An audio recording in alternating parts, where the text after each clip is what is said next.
कहानी के पार्ट 2 को समझने के लिए पहले पार्ट 1 को देखें। अब 8 साल में रुद्रांश एक बार भी पाखी से नहीं मिला था। केवल उसके जन्मदिन पर गिफ्ट भेजता था। उससे मिलने के लिए पाखी एक प्लान तैयार करती है। पाखी जो करने जा रही थी उसके लिए पंखुड़ी बिल्कुल भी तैयार नहीं हो रही थी, क्योंकि इससे पाखी के साथ साथ सभी मुसीबत में आ जाएंगे। इन 8 सालों में जैसे रुद्रांश का व्यक्तित्व बदल गया, ठीक वैसे हमारी पाखी भी बदल चुकी थी। साथ में बला की मासूमियत जो कुदरत ने जी भरकर पाखी पर लुटाई थी। हॉस्टल में रहने से पाखी के व्यक्तित्व में एक आत्मविश्वास आ गया था। हाँ, अब वो पहले जैसी सहमी हुई नहीं रहती थी, थोड़ी सी चैटर बॉक्स हो गई थी, जिसका हर्जाना पंखुड़ी को भुगतना पड़ता था। पाखी दिन भर कुछ न कुछ बोल बोल के पंखुड़ी का दिमाग खाया करती थी, लेकिन पंखुड़ी की जान थी पाखी। दोनों में सगी बहनों जैसा ही प्यार था। पूरे कैंप्स में उनकी दोस्ती की चर्चा का विषय था।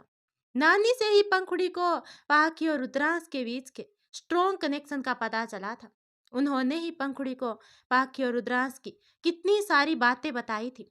तब से पंखुड़ी पाखी को खूब छेड़ती थी, लेकिन आज पंखुड़ी कहती है, पाखी देख, एक बार और सोच ले यार, मुझे ना बहुत डर लग रहा है।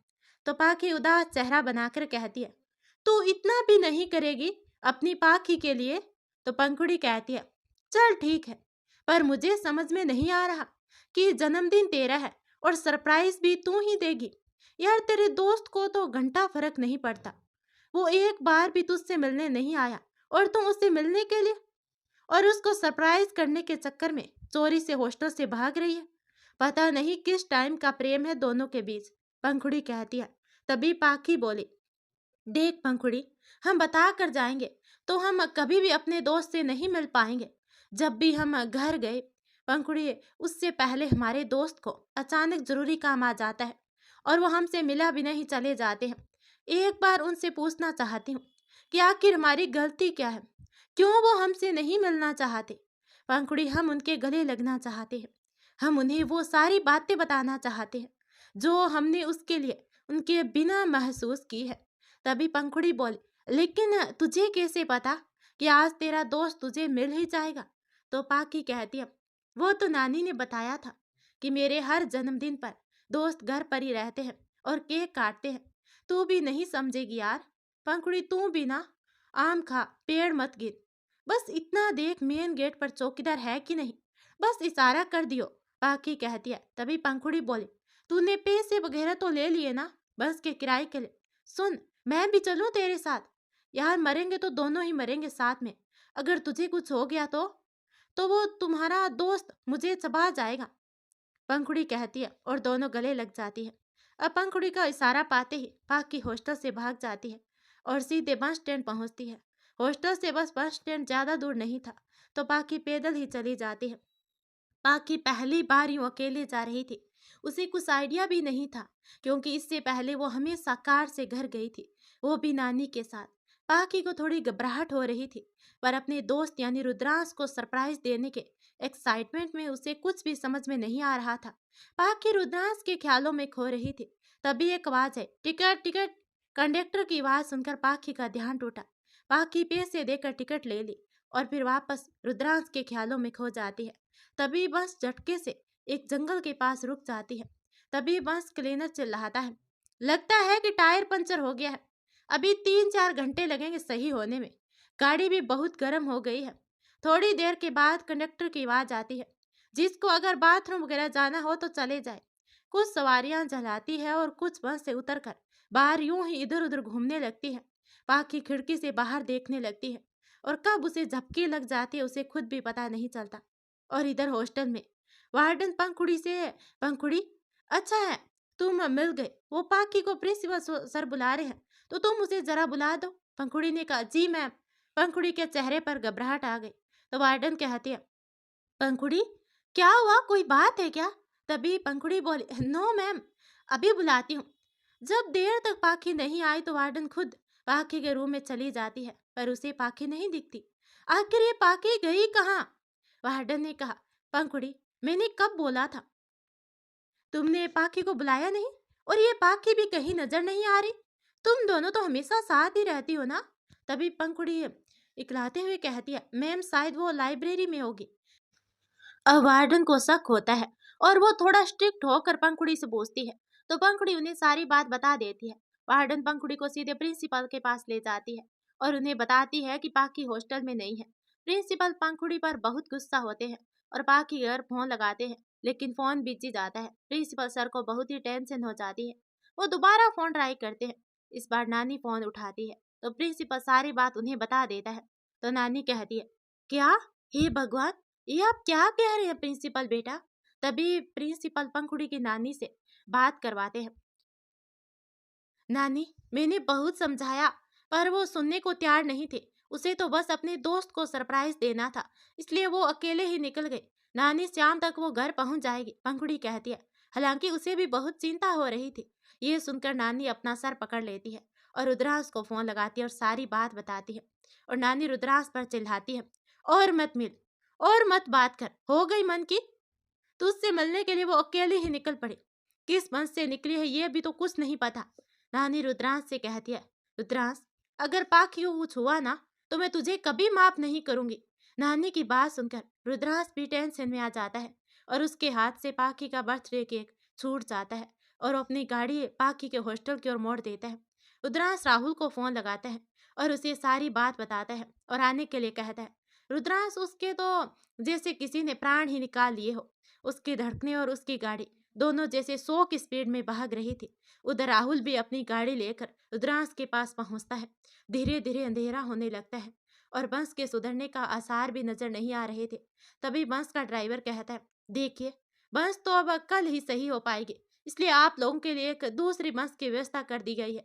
बस से कुछ ही देर में आने वाली है। अब आके अपने पहुंच जाती है। तो नानी कहती है, तो पाकी अपने घर पहुंच जाती है। तो नानी कहती है, अरे पाकी, तू कब आई बच्चा, सरप्राइज नानी। पाकी नानी को चूमते हुए कहती है, नानी, दोस्त कहाँ है, आप उन्हें मत बताना, हम खुद ही उनके कमरे में चले जाते हैं। अचानक पाकी का पैर स्लिप हो जाता है और वो तेजी से नीचे गिर जाती है। झटके से पाकी की नींद टूटती है। ये क्या, वो तो सपना देख रही थी। पाकी अभी भी बस में ही थी। पूरी की पूरी बस खाली हो चुकी थी। पूरी बस में कोई नहीं था सिवाय उस बस के ड्राइवर और कंडक्टर के, जो पाकी को ही देख रहे थे। तभी पाकी सोचती है, भगवान, सब कहाँ गए। पाकी को अब डर लगने लगा था। उसे समझ में नहीं आता कि वो क्या करे।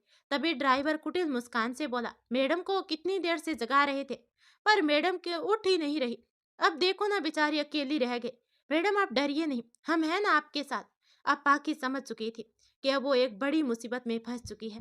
पाकी ने जैसे ही देखा कि पूरी की पूरी बस खाली है, यह देख के पाकी पसीने पसीने हो गए। ऊपर से वो ड्राइवर और कंडक्टर की घूरती निगाहें इतनी भयानक लग रही थी। ऐसा लग रहा था कि जैसे भेड़ियों के बीच में बकरी फंस गई हो। तभी पाकी मन में सोचती है, काश कि मैंने ये पागलपन न किया होता और पंखुड़ी की बात मान ली होती तो सही रहता।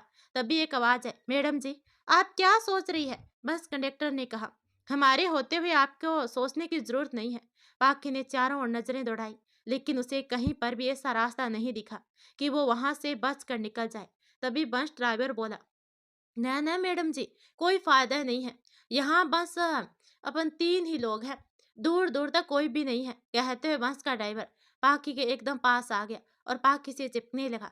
तभी पाकी रोते हुए बोले, देखिए प्लीज हमें जाने दीजिए। तो ड्राइवर कहता है, ना मैडम जी, ये जो आंसू है ये अच्छे ना लग रहे आपकी आंखों में, लाओ जरा इन्हें पहुंच दे। कहते हुए ड्राइवर पाकी के गालों को छूता है। तभी पाकी बोले, हम कह रहे हैं हमसे दूर रहिए, हमें जाने दीजिए। तभी ड्राइवर बोला, श्री काली, ये मैडम जी क्या कह रही है कि इन्हें जाना है, तो क्या कहते हो, जाने दें। तो कंडक्टर कहता है, ठीक है मैडम जी, आप जाओ, कानी जरा गेट तो खोल दे। आओ मैडम जी। कहते हुए बस ड्राइवर पाखी को रास्ता दे देता है। पाखी जैसे जाने को खड़ी होते वैसे ही ड्राइवर पाखी का दुपट्टा खींच देता है और अपने पैर को पाखी के पैर में अड़ा देता है, जिससे पाखी औंधे मुँह नीचे गिर जाती है। अभी पाखी उठ ही नहीं पाती कि कंडक्टर पाखी के दोनों हाथ पकड़कर उसे खींच देता है, जिससे पाखी का कुर्ता थोड़ा सा फट जाता है और खींचने से पाखी के होठ भी छिल जाते हैं, जिससे थोड़ा सा खून रिसने लगता है। और इधर रुद्रांश और राहुल दोनों की गाड़ियां सड़कों पर दौड़ रही थी। दोनों चारों ओर अपनी नजरें दौड़ाए जा रहे थे। बीच बीच में रुद्रांश घर पर भी फोन लगाता जा रहा था कि शायद पाखी घर आ गई हो, लेकिन हर बार नानी की न सुनकर रुद्रांश की गाड़ी की स्पीड और तेज हो जाती है। बीच बीच में रुद्रांश और राहुल पाखी का नाम लेकर जोर से पुकारते हैं। उधर पाखी भी जोर से चिल्लाती है, बचाओ बचाओ, कोई है, प्लीज हमें जाने दो, प्लीज, कहकर जोर से चिल्लाती है। तभी ड्राइवर बोला, काली, लगता है मैडम जी को अपनी हिंदी समझ में नहीं आई। अरे मैडम जी, इस जंगल में किसी को भी तुम्हारी आवाज दूर दूर तक सुनाई नहीं देगी, कहते हुए ड्राइवर अपना चेहरा नीचे की ओर करता है। तभी अचानक पाखी तेजी के साथ अपने पैर को जोर से झटका देती है, जिससे उसके पैर की उंगलियां ड्राइवर की आंखों में पड़ती है, जिससे उसकी आंखें बुरी तरह से कुच जाती है। ड्राइवर ने कहा, आ, मर गया, आ, कहते हुए ड्राइवर पाकी का पैर छोड़कर अपनी आंख को देखता है और कहता है, ओ मेरी आंख, काली मर गया रे। ड्राइवर को ऐसे चिल्लाते देखकर कंडक्टर का ध्यान पाखी से हटकर ड्राइवर की ओर चला जाता है। दरअसल पाखी के अंगूठे का नाखून थोड़ा लंबा और आगे से हल्का सा नुकीले था, जिससे ड्राइवर की आंख में ज्यादा जोर से लग जाती है। इस मौके का फायदा उठाकर पाखी तेजी से उठकर गेट की ओर भागती है, पर कोई फायदा नहीं, गेट लॉक था।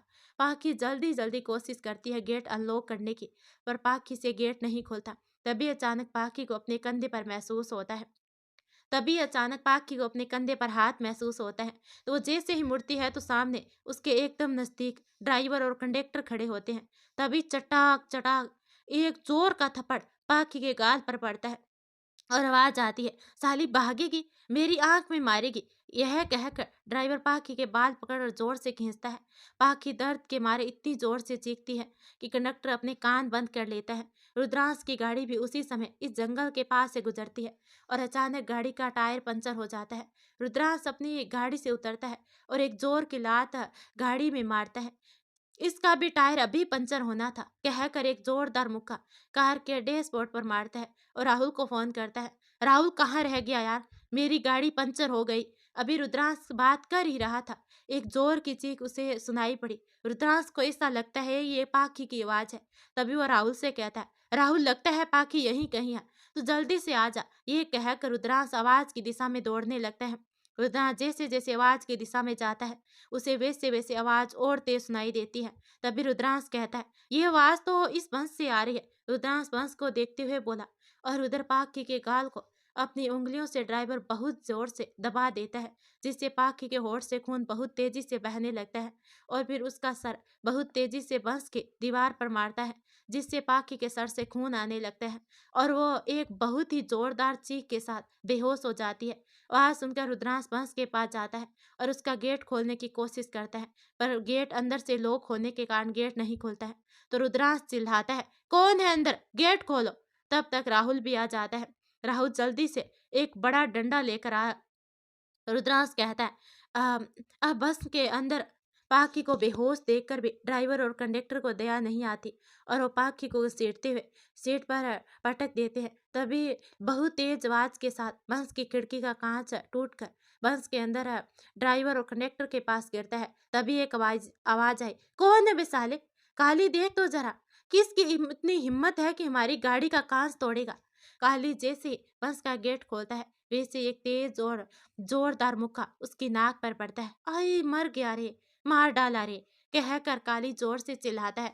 तब तक तो दो चार मुक्के काली के पड़ चुके थे। अब काली को बाहर फेंककर रुद्रांश बंस के अंदर घुसता है और ड्राइवर को पाखी के पास देखकर रुद्रांश अपना आपा खो देता है। रुद्रांश बहुत ही झटके के साथ ड्राइवर के बाल खींचता है और उसका सर बहुत जोर से बंस की दीवार पर मारता है। वार इतना जबरदस्त होता है कि ड्राइवर वहीं बेहोश होकर गिर जाता है। उसके बाद जैसे ही रुद्रांश पाखी को देखता है तो उसके अंदर ही सांस अंदर को बाहर रह जाती है। सपने में भी जिस पाखी के आंसू रुद्रांश बर्दाश्त नहीं कर पाता, आज उसकी पाखी उसके सामने तो कैसी हालत में है। पाखी को छूने में ही रुद्रांश के हाथ कांप रहे थे और पाखी के फटे कपड़े जैसे उसका कलेजा फाड़ रहे थे और उसके होठों से रिश्ता खून जैसे उसकी नसों में बहते खून को जला रहा था। रुद्रांश को अचानक 10 साल पहले की घटना याद आ जाती है। ठीक 10 साल पहले भी तो पाखी रुद्रांश को ऐसी सड़क पर बेहोश मिली थी और आज भी पता नहीं ये कुदरत का कैसा इशारा था। रुद्रांश जल्दी से पाखी को अपना कोट उतार कर पहना रहा था, तभी ड्राइवर को होश आ जाता है। वो रुद्रांश को पाखी में बिजी देकर धीरे से खिसकने की कोशिश करता है कि तभी राहुल उसे पकड़ लेता है और उसे 4-6 झापड़ रस्सी देता है। तभी रुद्रांश जल्दी से बेहोश पाखी को अपनी बाहों में उठाता है और कार में डालता है और अस्पताल की ओर भागता है। राहुल अपने भाई जतिन को फोन करता है और ड्राइवर को भी रस्सी से बांध देता है। तभी एक आवाज आती है, छोड़ दो साहब प्लीज, अब हम कभी ऐसा नहीं करेंगे, ड्राइवर गिड़गिड़ा कर कह रहा था। ये सुनकर राहुल और दो गुस्से ड्राइवर को जड़ देता है। जैसे पाक की रुद्रांश की जान थी, ठीक वैसे ही रुद्रांश राहुल की जान था।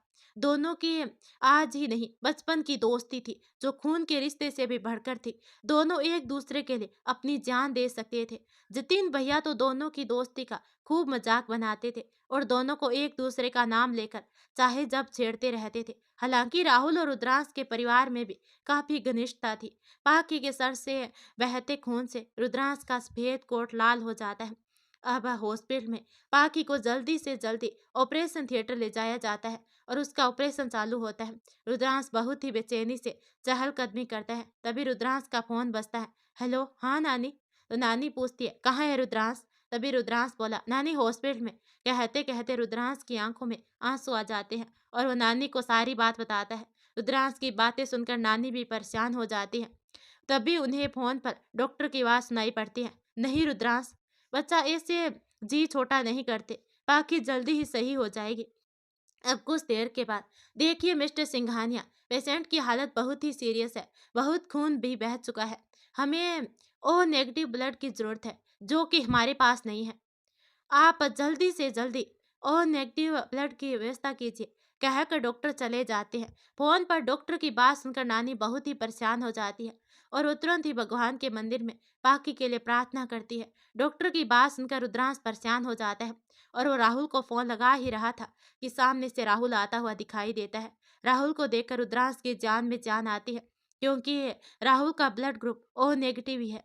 रुद्रांश राहुल को सारी बात बताता है।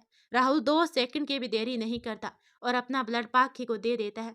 पाखी का अंदर ऑपरेशन चालू था और बाहर रुद्रांश को एक एक पल सदियों की तरह लग रहे थे। आज रुद्रांश अपने आप को बहुत ही बेबस महसूस कर रहा था। वो बार बार लगातार पाखी के लिए ईश्वर से प्रार्थना कर रहा था। करीब 2 घंटे के बाद रुद्रांश पूछता है, डॉक्टर, पाखी की हालत कैसी है? तो डॉक्टर कहते हैं, मिस्टर सिंघानिया, हमने अपनी ओर से पूरी कोशिश की है, बाकी सब ईश्वर के हाथ में है।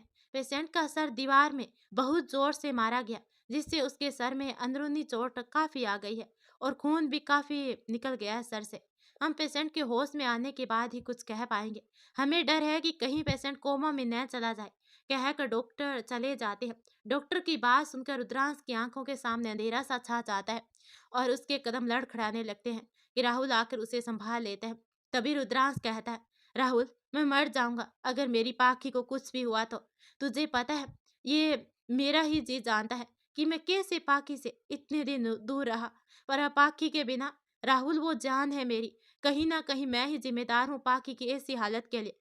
कहते हुए फपा फपा कर रुद्रांश राहुल के कंधे पर सर रखकर रो पड़ता है। लेकिन वहां कोई था जिसकी आंखों में एक चमक थी रुद्रांश की बात सुनकर, और वो कहता है, बहना, हमारी सोने के अंडे देने वाली मुर्गी मिल गई है लगता है। और इधर वकील साहब सुब यानी कि पाकी के चाचा से कहते हैं, सुब, 8 साल हो गए लेकिन पाकी का कुछ पता ही नहीं चला, और पाकी अब 18 साल की भी हो चुकी है और वसीयत के मुताबिक अब सारी प्रॉपर्टी पाकी के नाम हो जाएगी। लेकिन अगर पाकी का पता नहीं चलता है तो ये पूरी की पूरी प्रॉपर्टी ट्रस्ट को चली जाएगी।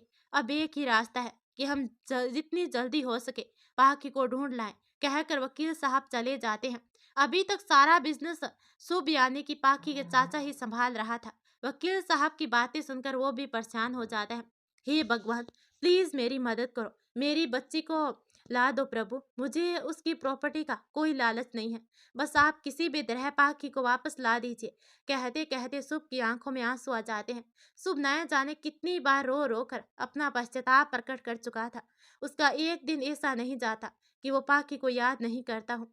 और उधर पाखी की चाची अपने भाई से कहती है, क्या कह रहा है गगन? ममता गगन की बात सुनकर कहती है, गगन फोन पर ममता को सारी बात बताता है, बस एक बार ये कंफर्म हो जाए कि ये अपनी वाली चिड़िया है कि नहीं, उसके बाद कहकर गगन बहुत ही कुटिल हंसी हंसता है और फोन काट देता है। पूरा एक दिन गुजर चुका था पर पाखी को होश नहीं आता। रुद्रांश ने एक पल के लिए भी अपनी पलकें नहीं झपकाई थी। तभी राहुल कहता है, रुद्रांश यार ऐसे तो तू पागल हो जाएगा, मेरी बात मान, थोड़ी देर के लिए ही सही, तू आराम कर ले यार, जब तक मैं यहाँ सब कुछ देख लूंगा। तभी रुद्रांश कहता है, राहुल थैंक्स यार, मुझे नहीं पता था कि मैंने कौन सी पुण्य किए हैं जो तुझ जैसा यार मिला, और न जाने क्या पाप किए हैं कि पापा को खो दिया, माँ कोमा में है और पाखी वो तो जिंदगी और मौत की लड़ाई लड़ रही है लोगों के लिए। मैं द ग्रेट रुद्र सिंघानिया हूँ, पर मैं ही जानता हूँ कि मैं कितना डरा हुआ हूँ, कितना हारा हुआ हूँ, सब कुछ तो खो चुका हूँ। अब अगर पाखी को कुछ हुआ ना तो सच कहता हूँ यार, मैं जी नहीं पाऊंगा। कहकर रुद्रांश राहुल के कंधे पर अपना सर रखकर रो देता है। तभी राहुल कहता है, यार रुद्रांश, अबे साले तू ना मुझे भी रुलाएगा, चुपचाप चुप हो जा, ऐसे ही चल चुप हो जा, ऐसे जी छोटा नहीं करते पागल, भगवान सब सही करेंगे, उन पर विश्वास तो कर। कहकर राहुल रुद्रांश की पीठ थपथपाता है। तभी एक आवाज आए, मिस्टर सिंघानिया, पेशेंट को होश आ गया है, डॉक्टर कहते हैं। तभी राहुल पूछता है, क्या हम मिल सकते हैं? तभी डॉक्टर बोले, हाँ लेकिन अभी थोड़ी देर के बाद, पेशेंट जरा सेटल्ड हो जाए। कहकर डॉक्टर नर्स को कुछ समझाते हैं और चले जाते हैं।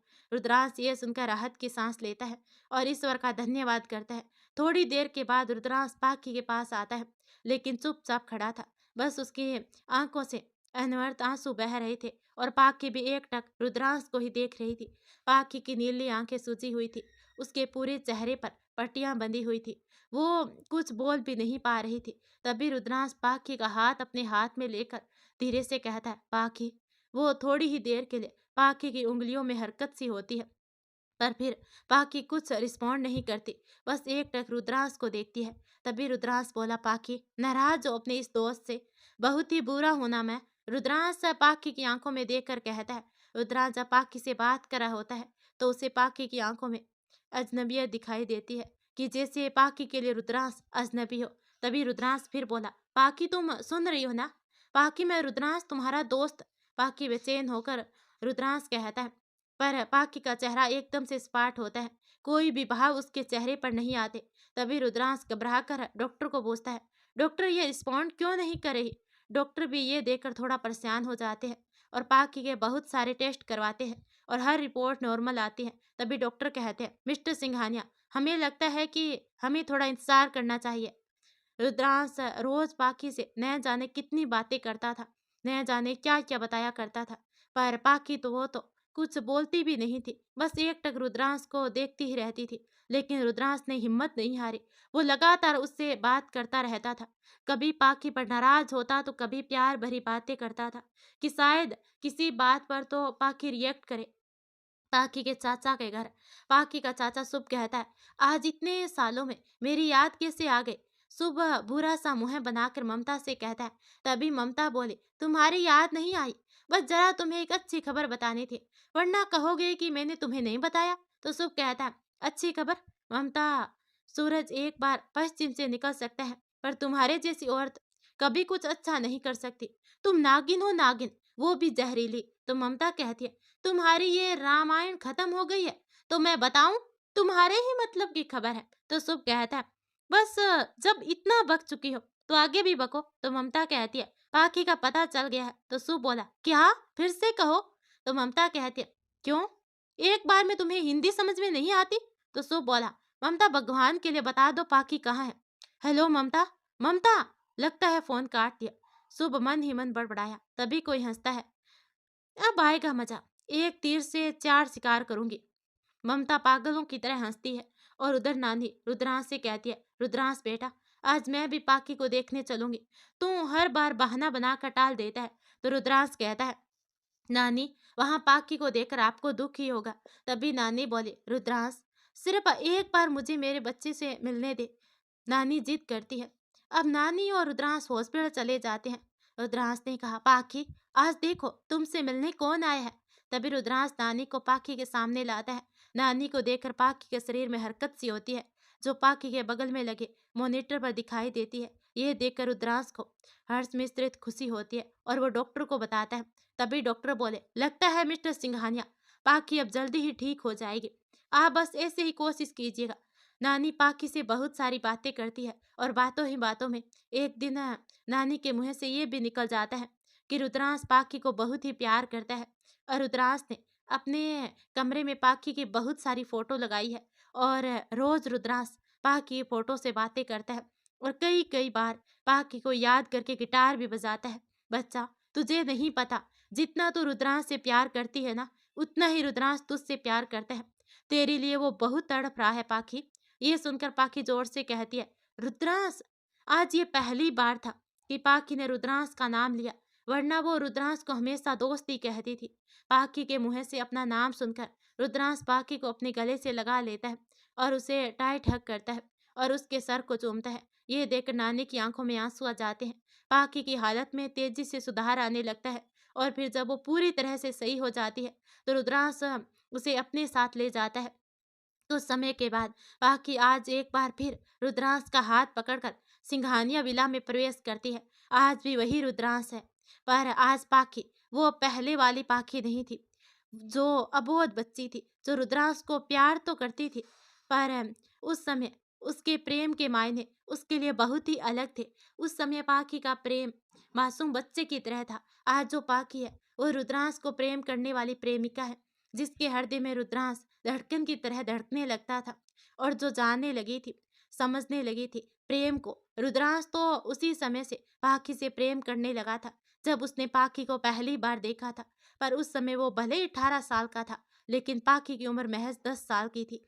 और आज पाखी 18 की है और रुद्रांश 26 साल का। लेकिन लेकिन प्रेम में उम्र मायने नहीं रखती। राधा भी तो कृष्ण से बड़ी थी ना। फिर भी कृष्ण और राधा का प्रेम हमेशा पूजनीय और अमर ही है ना। आज रुद्रांश को पहली बार लगा कि उसकी मोहब्बत मुकम्मल हो रही है। एक ऐसी मोहब्बत जो मासूम होने के साथ साथ बेहद ही पाकीज़ा है।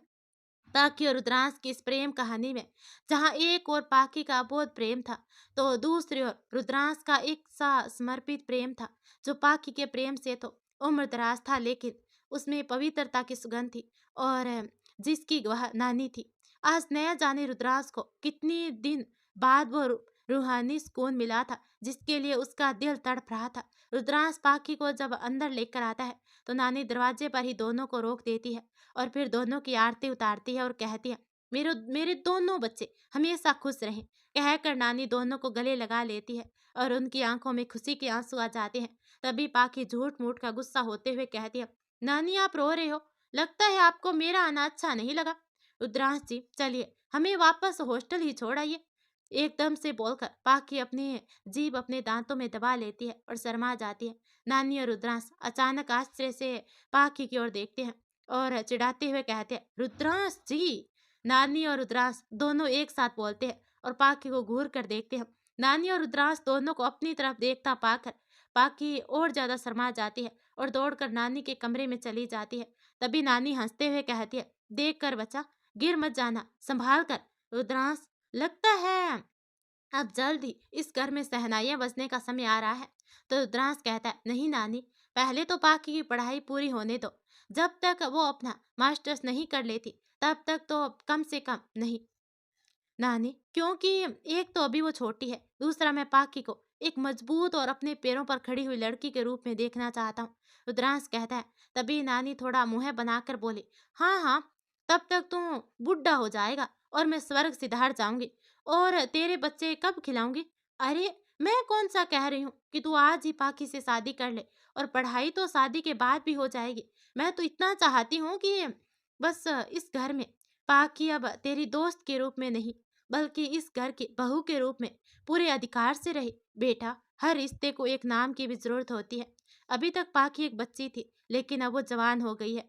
अब वो इस घर में अगर सिर्फ दोस्त की हैसियत से रहेगी तो तुम्हारे और उसके रिश्तेदारों पर उंगलियां उठने लगेगी। और बेटा, हम किस किस को समझाते फिरेंगे। रुद्रांश, मैं तुम दोनों की भलाई के लिए ऐसा कह रही हूँ, और स्पेशली पाखी के लिए। वो मासूम बेमतलब में ही है, जमाने की उल्टी सीधी बातों का शिकार बनेगी। कहकर नानी वहीं सोफे पर बैठ जाती है और कहती है, अच्छा चल, बहुत प्रवचन हो गए। अब तुम भी आराम कर और मैं भी जरा अभी सत्संग से होकर आती हूँ। कहकर नानी चली जाती है। नानी की बातें रुद्रांश को सोचने पर मजबूर कर देती है। पाकी का दिल आज जोरों से धड़क रहा था। ये आखिर कौन सा नया एहसास था जो पाकी के रोम रोम में समा रहा था। तभी पाकी की नजर दर्पण पर जाती है। आज दर्पण में भी पाकी को अपना अक्स कुछ अलग सा दिखने लगता है। पाकी अपना ही चेहरा देखकर शर्मा जाती है और जल्दी से बिस्तर पर लेटकर तकिए में अपना मुंह छिपा लेती है। रुद्रांश दूर से खड़ा खड़ा पाकी की एक एक हरकत को देख रहा था और मुस्कुरा रहा था और कहता है, अभी तो सिर्फ तुमने अपने पहले प्रेम को महसूस करना सीखा है पाकी। पाकी, मेरा वादा है तुमसे, तुम्हारी इस मासूमियत को तुमसे कभी जुदा नहीं होने दूंगा। तुम्हारी आने वाली जिंदगी को भी मैं अपनी मोहब्बत से इतना महका दूंगा कि तुम अपने पिछले सारे गम भूल जाओगे। रुद्रांश पाकी को देखते हुए मन ही मन कहता है और अपने कमरे में चला जाता है। रुद्रांश अपने कमरे की बालकनी में खड़ा था। मौसम बहुत ही सुहावना सा हो रहा था।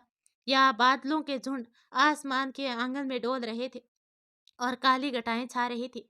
हवाओं के कारण रुद्रांश के बाल उड़ रहे थे, जिन्हें वो बार बार अपने हाथों से सही कर रहा था और थोड़ी ही देर में बारिश भी होने लगती है। अचानक रुद्रांश की नजर नानी के कमरे की बालकनी पर जाती है। रुद्रांश हैरान हो जाता है। बालकनी में पाकी अपने दोनों हाथ फैलाए आंख बंद करके बारिश की बूंदों को अपने ऊपर महसूस कर रही थी। सफेद चूड़ीदार और सफेद घेर वाली कुर्ती, जिस पर सफेद और सुनहरे डिजाइन वाला दुपट्टा ओढ़े पाखी किसी मूर्ति से कम नहीं लग रही थी। रुद्रांश तो जैसे जम सा गया था पाखी के इस रूप को देखकर। वो तुरंत ही अपने मोबाइल में पाखी की फोटो ले लेता है। सबसे बेखबर पाखी बारिश का आनंद ले रही थी। जैसे ही बारिश तेज हुई पाखी दौड़कर छत की ओर भागती है। पाखी को बारिश में भीगना बेहद पसंद था। हॉस्टल में भी पाखी पंखुड़ी के साथ कई बार बारिश में भीगी थी। और फिर वो बात अलग है कि बीमार भी पड़ गई थी। पाकी अपनी ही मस्ती में बारिश में खेल रही थी। कभी वो गोल गोल घूमती तो कभी पेड़ से पानी को चिपकाती थी, तो कभी अपनी हथेलियों में पानी भरकर उसके छींटे उचका देती थी। पाकी को बारिश में बहुत ही मजा आ रहा था। अपनी मस्ती में पाकी ये भी भूल गई थी कि कब वो छत के उस हिस्से में पहुंच गई जहां की रेलिंग बहुत ही नीचे थी। ज्यादा पानी से छत पर लगा मार्बल बहुत ही चिकना हो गया था, जिससे पाकी का पैर अचानक तेजी के साथ स्लिप हो गया और पाकी बहुत ही तेजी से रेलिंग से नीचे गिरने को होती है। ये देखकर पाकी अपनी आंख बंद कर लेती है। पाकी के नीचे गिरने से पहले ही दो बाहें पाकी को थाम लेती है और पाकी को अपनी ओर खींच लेती है। ये बाहें रुद्रांश की होती है, जो हमेशा की तरह पाकी को थाम लेता है। ये एकदम से नया सा एहसास दोनों को होता है। हालांकि रुद्रांश एक बहुत ही बड़ा बिजनेसमैन है और उसके लिए लड़कियों की कोई कमी नहीं है। न जाने कितनी लड़कियां रुद्रांश के साथ को पाना चाहती है और उससे शादी करना चाहती है, पर इस दिल का क्या कीजिए। वो तो बस उसको ही चाहना चाहता है जिसको वो पसंद करता है या जिस पर वो आना चाहता है। यही हाल रुद्रांश का था। उसने पाखी के अलावा किसी और पर कभी नजर ही नहीं डाली और आज वही पाखी उसके इतना नजदीक थी कि रुद्रांश चाह कर भी उस अपने आप को रोक नहीं पा रहा था। जैसे जैसे आज वो पाखी को अपने और अपने आप को पाखी के पाखी में घोल देना चाहता हो और कहीं ना कहीं अपाखी भी रुद्रांश को महसूस करना चाहती थी, पर उसे समझ में नहीं आ रहा था। लेकिन रुद्रांश से नजदीकी उसके रूह को सुकून दे रही थी और वो रुद्रांश की शर्ट को अपनी मुट्ठी से जोरों से कस लेती है और फिर रुद्रांश धीरे से उठकर पाखी को भी उठाता है और उसे गोद में उठाता है और उठाकर धीरे धीरे उसके कमरे में ले जाता है। और पाखी तो जैसे उसकी आंख और पाखी तो जैसे अपनी आंख खोलना भी नहीं चाहती थी। वो अभी अपनी बाहें रुद्रांश के गले में डाल देती है और उसके सीने में अपना सर छिपा लेती है। लेकिन कोई था जो छुपकर रुद्रांश और पाखी के कई सारी फोटोज ले रहा था। बस आपका काम हो गया है, फोन पर कोई कहता है और फोन के दूसरी ओर कोई बहुत खूब कहकर फोन रख देता है। अब आएगा मजा मिस्टर सिंघानिया, अब तुम्हें पता चलेगा कि मैं चीज क्या हूँ। कल का सोर्स तुम्हारे लिए आग बनकर तुम्हें जलाने वाला है। रुद्रांश पाखी को अपने कमरे में ले आता है और उसे अपनी गोद से धीरे से उतार देता है। रुद्रांश पाखी को उसके कमरे में ले आता है और उसे अपनी गोद से धीरे से उतार देता है और अचानक पाखी को छींक आने लगती है। एक छींक, दो छींक और ऐसे करते करते पाखी बहुत ही छींकने लगती है। पाखी को ऐसे छींकता हुआ देखकर रुद्रांश अपने माथे पर हाथ रख मारता है और उसे टावल देखकर कहता है, बाकी जाओ बाथरूम में जाकर अपने कपड़े वगैरह बदलो, तब तक मैं गर्म कॉफी लेकर आता हूँ, नहीं तो तबीयत खराब हो जाएगी। बाकी अभी भी रुद्रांश के एहसास में खोई हुई थी और उसने जैसे कुछ सुना पाकी को ऐसे देखकर रुद्रांश को पाकी पर बहुत प्यार आता है। तभी रुद्रांश आवाज देता है पाकी, पर नो रिस्पॉन्स। तभी रुद्रांश पाकी का कंधा पकड़कर फिर से कहता है। पाकी जैसे कुछ होश में आती है और शर्मा कर जल्दी से टॉवल लेकर बाथरूम में चली जाती है। पाकी को ऐसा करता देखकर रुद्रांश को हंसी आ जाती है। पागल लड़की, रुद्रांश मन में कहता है। जब तक पाकी अपने कपड़े वगैरह बदलती है तब तक रुद्रांश भी अपने कपड़े बदलकर 2 मग गर्म कॉफी लेकर आता है। पाकी और रुद्रांश खिड़की के पास अपनी अपनी कॉफी लेकर खड़े होते हैं और पाकी वो तो चुपचाप खड़ी थी, वो अभी भी संकोच में रुद्रांश को नजर उठाकर नहीं देख पा रही थी। आप जी। पाकी को इतनी तेज छींक आती है कि उसके हाथ से पूरी की पूरी कॉफी ही छलक जाती है। कुछ कॉफी पाकी की उंगलियों पर गिर जाती है जिससे पाकी की उंगलियां थोड़ी जल जाती है, लेकिन वो रिएक्ट नहीं करती। रुद्रांश समझ जाता है लेकिन कुछ नहीं कहता। तभी कुछ देर रुद्रांश कहता है, हे भगवान पाकी, तुम्हारी तो पूरी की पूरी कॉफी ही फैल गई, रुको तुम्हारे लिए दूसरी कॉफी मंगवाता हूँ। और पाकी मना करने के लिए रुद्रांश का हाथ पकड़ती है तो रुद्रांश कहता है, पाकी तुम्हें तो बुखार लग रहा है, रुको जरा टेम्परेचर लेने दो। तभी पाकी कहती है, नहीं नहीं रुद्रांश जी हम ठीक हैं। तो रुद्रांश कहता है, अरे ऐसे कैसे नहीं। और रुद्रांश पाकी का टेम्परेचर लेता है। पाकी तुम्हें तो बुखार हो गया है, चलो अब चुपचाप बिस्तर पर आराम करो, मैं तुम्हारे लिए उस खाने को लेकर आता हूँ और फिर तुम दवाई खाकर आराम करो। बुद्धू लड़की, कभी कुछ नहीं कहती। रुद्रांश मन ही मन कहता है। पाकी जब दवा खाकर आराम कर रही होती है तो रुद्रांश पाकी की उंगलियों पर बरनोल लगाता है और माथे पर किस करके लाइट बंद कर देता है और अपने रूम में चला जाता है। शाम को रुद्रांश जब पाकी को देखने उसके रूम में जाता है तो देखता है कि पाकी मैडम अपने बाल सुलझाने की कोशिश कर रही है, पर उंगलियों के जलने की वजह से ठीक से नहीं कर पा रही थी। रुद्रांश पाकी के हाथ से कंघा ले लेता है और उसके बाल धीरे धीरे सुलझाता है। और जब रुद्रांश की उंगलियां बाल सुलझाते हुए बार बार पाकी के गर्दन को छूती है तो पाकी की नस नस में एक हल्का सा सुरूर छाने लगता है। और जब दर्पण में सामने दोनों की नजरें एक दूसरे से टकराती है तो पाकी अपनी नजरें झुका लेती है। तभी रुद्रांश पूछता है, अच्छा अब तुम्हारा बुखार कैसा है, अब तबीयत तो ठीक है ना। तो पाकी कहती है, जी हम ठीक हैं। पाकी नजरें झुकाए ही कहती है, उसे अभी तक जो कुछ आज बारिश में हुआ था वो सोच सोच कर अंदर ही अंदर शर्म आ रही थी। तभी नानी की आवाज आती है, पाकी पंखुड़ी का फोन है। रुद्रांश के ख्यालों में डूबी पाकी जैसे होकर भी नहीं थी और ऊपर से रुद्रांश का बालों में कंघी करना पाकी को प्रेम के ऐसे एहसास में घोल रहे थे कि जिसका अर्थ सिर्फ पाकी ही महसूस कर रही थी। नानी को आवाज से पाकी का ध्यान भंग होता है और वो ऐसे खुले बालों में नानी के पास चली जाती है। पंखुड़ी का फोन था। हेलो पाकी कहती है। तभी पंखुड़ी थोड़े गुस्से में कहती है, हेलो की बच्ची, घर जाकर तो तू मुझे भूल ही गई ना, एक बार भी फोन नहीं किया। तो पाकी कहती है, अरे यार पहले मेरी बात तो सुन ले, फिर चाहे जितना गुस्सा हो लियो। फिर पाकी सारी बात पंखुड़ी को बताती है। तभी पंखुड़ी चौंक जाती है। ओह गॉड पाकी, इतना कुछ हो गया और तूने मुझे कुछ नहीं बताया, कर दिया ना एकदम पराया। तो पाकी कहती है, पंखुड़ी सब इतनी जल्दी हुआ कि मुझे कुछ समझ में नहीं आया कि क्या हो रहा है। पंखुड़ी, अगर उस दिन रुद्रांश जी न होते तो शायद आज मैं जिंदा नहीं होती। तो पंखुड़ी कहती है, ओहो रुद्रांश जी। पाकी, चक्कर क्या है, अब समझ में आया मेरी सहेली इतनी पराई क्यों हो गई है। पंखुड़ी पाखी को छेड़ते हुए कहती है, दोस्त दोस्त ना रहा, प्यार प्यार न रहा। पंखुड़ी थोड़े मजाक वाले अंदाज में बोली, लगता है तेरे रुद्रांश जी से मिलना पड़ेगा। अच्छा तेरे रुद्रांश जी कुछ रोमांटिक भी है या सिर्फ। तभी पाकी कहती है, पंखुड़ी तू ना सच में नहीं सुधरेगी। तो पंखुड़ी बोले, मैं जल्दी ही आ रही हूँ तेरे रुद्रांश जी से मिलने, ओके बाय, चल अपना ध्यान रखना। कहकर पंखुड़ी फोन रख देती है। नानी पाकी की सारी बातें सुन रही थी। पाकी जैसे जाने को होती है तो नानी कहती है, पाकी कहाँ चली, जरा मेरे पास तो बैठ बेटा। जी नानी, कहकर पाकी वहां बैठ जाती है। नानी पाकी के खुले बालों की चोटी बनाते हुए कहती है, अब तेरी तबीयत कैसी है। जी नानी कह तभी रुद्रांश वहां पर आ जाता है और नानी के पीछे इस तरह बैठता है कि पाकी अपने ठीक सामने दिखाई देती है। रुद्रांश को सामने बैठा देखकर पाकी के चेहरे पर हल्की सी मुस्कुराहट आ जाती है, जो न तो नानी से छुपती है और न ही रुद्रांश से। तभी नानी बोली, रुद्रांश बेटा, मैं क्या कह रही थी, रंजीत के घर से फोन आया था। उसके भाई के साले की बेटी है और वो चाह रहे हैं कि उनका रिश्ता हो जाए, इसलिए उन्होंने कल डिनर पर हम सबको बुलाया है। इसलिए कल सही समय पर तैयार हो जाना। अगर तुझे लड़की पसंद आ गई तो झट मंगनी और पट ब्याह, और बस इस घर में जल्दी से जल्दी एक दुल्हन आ जाए। बस तू ना मेरी यही इच्छा पूरी कर दे, जल्दी से जल्दी शादी कर ले। और पाकी बेटा, तुम भी चलना, तुम भी एक बार उस लड़की को देख लेना। नानी की बात सुनकर पाकी की मुस्कुराहट एकदम से चली जाती है और वो नानी का चेहरा देखने लगती है। तभी रुद्रांश कहता, हाँ नानी, रंजीत अंकल का मेरे पास भी फोन आया था। नानी, अब आप इतना जिद कर ही रही हो, अब मैं सोच रहा हूँ कि शादी कर ही लेता हूँ। नानी और रुद्रांश की बात सुनकर पाकी के चेहरे पर एक भाव आता है और एक भाव जाता है।